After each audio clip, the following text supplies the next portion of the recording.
Welcome to Root Source, Israeli Jews teaching Christians worldwide. Learn deeper, reach higher. Hi, I'm Bob Odell. And in May 2014, when Pope Francis visited Israel, he and Netanyahu had a rare unscripted moment about the language of Jesus. Netanyahu said to the Pope, Jesus was here in this land. He spoke Hebrew.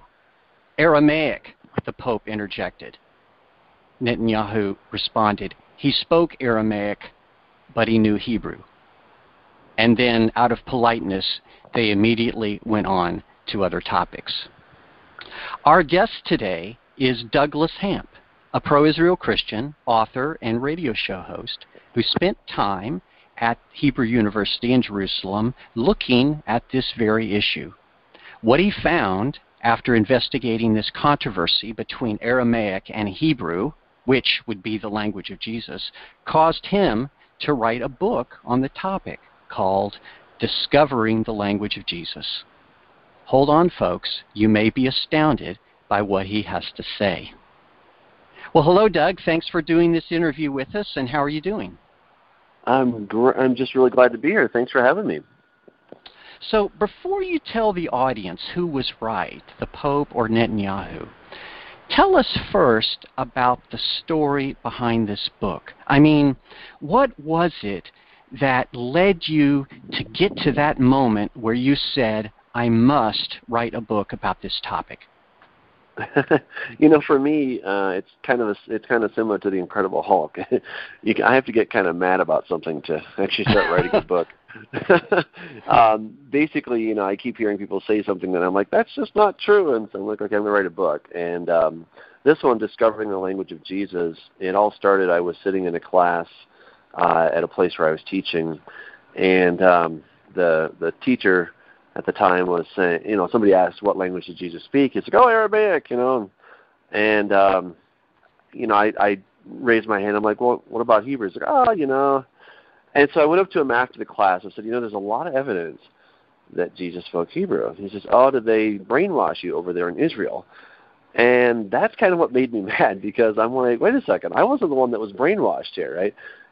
Having lived in Israel, it becomes incredibly apparent to you, just like Netanyahu said, that Jesus spoke Hebrew. And I think it's a very important issue. We can always say, well, it's not a salvational issue, and I get all that. But it is important, okay, because this is our king that we're talking about. This is the one that we follow after. And so just to understand what language he was communicating in, I think is very important. So, yeah, for me it was kind of like that, that slap across the face. I'm like, all right, that does it. So there are many things in the New Testament that when you read the New Testament, it attributes the various words and phrases in the New Testament to Aramaic, depending on the translation and so forth. So can you give us a good example? Give us an example that's not just a good one for you to explain. Let's take an example of something that has been commonly considered to be Aramaic by almost everyone. Take one of those, and you show us that it was actually Hebrew. Yeah, actually, it's a great question, and just to let people know, first of all, the Bible says straight up that it was Hebrew. Okay, so we're told when Jesus was crucified that the sign overhead was in Greek, Latin, and Hebrew. It doesn't say Aramaic. Okay, John in his book, he says that there was a gate, sheep gate, it's called in Hebrew, Bethesda, right? So in Hebrew, right? And he went to this place called the pavement, which in Hebrew is called Gabata, right? And then Jesus was taken the place of the skull, which is in Hebrew called Golgotha. Okay, again and again, we're told that it's Hebrew. Paul tells us that he heard a voice speaking to him in Hebrew on the road to Damascus. So we're told this repeatedly, and yet people say, no, it doesn't really mean that. And the Greek word in that case is what exactly? It's Ebraisti. Okay, so when he says he heard a voice speaking to me in Hebrew, the Greek there is Ebraisti, which means in Hebrew.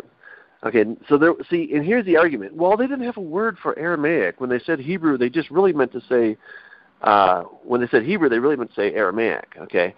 And, that's not at all accurate, because they had a word, suristi, which is the word for Aramaic in the Greek language, right? So they had the vocabulary to do that. We know that because Josephus actually uses the word suristi, in his books there on the life and times of the Jews.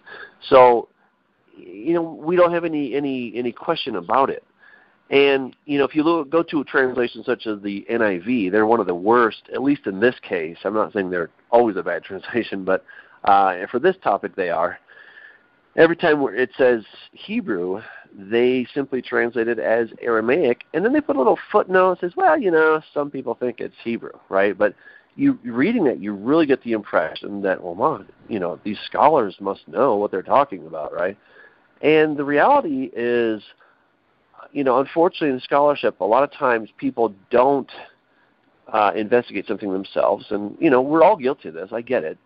But this is one of these legends that's gotten passed on, and people have not taken the time to go back and look at it. So in response to your question, let's take a word that people are just absolutely sure this has to be Aramaic, when in fact it's not. And really, I'd say the best example of that is when Jesus was on the cross and he says Eloi. Okay, so if we read it in Mark chapter 15, he says Eloi, Eloi, lama shvaktani, or lama sabachthani, right, how you'd say it there in more English. Whereas in Matthew, he says Eli, Eli, lama sabachthani. And, this means, of course, my God, why have you forsaken me? So right. This phrase doesn't make any sense, okay? It's definitely not Hebrew, right, the way that it's actually written, Eloi, Eloi. It's like, well, where's that coming from? But once you begin to understand what was happening in going from Hebrew to Greek, and of course eventually to English, there are certain constraints that every language has. There's certain things that, you can do in one language, you just can't do in another. And if you try to write that, how would you even do that? Take, for example, in Spanish, you have the R, okay, the double R, right? So it's a R, right? How would you write that in English, right? I mean, we have no way to put that on a piece of paper and say, you're supposed to say a double R here, right? Now, you might have some English speakers who are pretty savvy and they can do the double R, but how would you actually communicate that on a piece of paper where all you know it's English and you're trying to communicate that? You really can't. And, the same thing is true going from, say, English to Spanish. Okay, well, obviously the same thing is going to be true going from Hebrew to Greek. So consider this. Hebrew has what we would call an H sound, as in hotel. They have that letter in the middle of a word. So, for example, the word Elohim, okay? Right. Or, so, for example, okay. So how would you then write that? How would you write the word Elohim with Greek letters? Well, you really can't. That's the trouble, is because Greek does not have a way to reproduce that aspirant sound in the middle of their words. They did have something called a rough breathing mark, and they would put that at the front of a word, and they could pronounce kind of a H sound, but nothing in the middle. So now... And the H sound is all over Hebrew. Oh, yeah, exactly. Yeah, it's everywhere. It's really everywhere. So to not be able to do that, you're going to have some real issues. It's just not going to work. And you're going to have to then basically reduce the letters. Okay. For example, let's take another word that's very popular. Let's take the name of Jesus. Okay. So in Hebrew, if we go all the way back to the book of Joshua, we find it's Yehoshua. Right? Well, try to write that in Greek. You really can't. I mean, because it has two letters that don't exist in Greek. You have the H in the middle, and, no, actually 3 letters, excuse me. And you have the sh, that does not exist in Greek. And you have the final letter, ayin, which is a guttural deep in your throat, that same sensation when you're about to throw up, that where you kind of feel that way down there. That's where you produce the ayin. And so 3 letters that do not exist, 3 phonemes that do not exist in Greek, how could you possibly say the name Yehoshua in Greek? Well, you just can't, right? So it becomes shortened until we finally get to something like Jesus, okay? And then English is Jesus, right? Because you just can't do it. So we now come back to what Jesus actually said on the cross. And in my book... my God, why have you forsaken me? Exactly, yeah. So in the book, I made a table just so everybody can see it all laid together, because what Matthew does is he doesn't say Eloi, Eloi. He actually says Eli, Eli. Now, this is being taken from Psalm 22, okay? Psalm 22:1. That's the original. And there in the Hebrew, it actually says Eli, Eli, lama azavtani, okay? So that's the original. Eli, Eli, lama azavtani. So from there, you say, okay, well, I can see where Matthew 27:46 says Eli, Eli, lama sabachthani.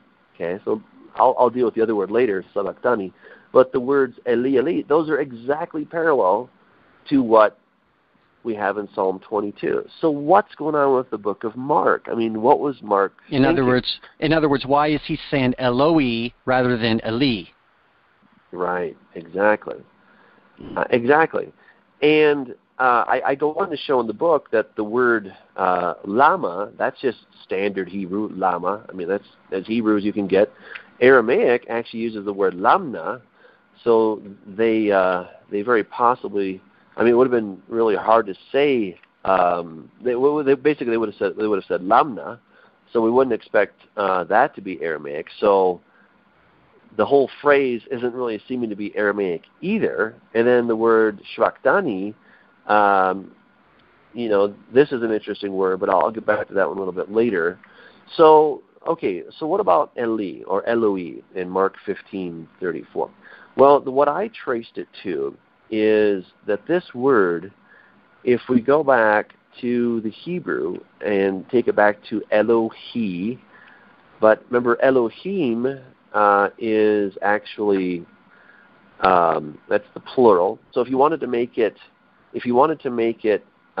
singular, or if you wanted to make it possessive, I should say, then you would take off the M sound or the mem at the end, and you'd have Elohi. All right, you'd have Elohi. Right. So basically, all that's happening here is instead of saying Elohi, you're saying Eloi. All right, because that H doesn't actually fit. Right. So in other words, it's Elohi, but Greek doesn't have an H, so it's Eloi. Exactly. I mean, it's really that simple. It's as simple as that. And that has been considered to be some Aramaic translation. Yeah, but it's definitely not Aramaic. And I show again in the book that the way you say that in Aramaic, you could say Eli, you could say Elahi, so it would be the A, and Elahi, but you'd never say Elohi, okay? Right, right. So again, it just doesn't make sense. If it had been Aramaic, he would have said Elai, Elai, but he didn't. Right. He said Eloi. Well, right? so you've talked about Eloi, and you've talked about Lama. What about that last word, sabachthani? When we return, we're going to have to see how Doug gets himself out of a little bit of a jam, because he's going to tell us that that word actually is Aramaic. And after that, I'm going to ask him about why does he think that so many scholars have come to the conclusion of Aramaic. And the answer to that is not only interesting, but it is sobering. See you next time on Root Source. Learn deeper. Reach higher.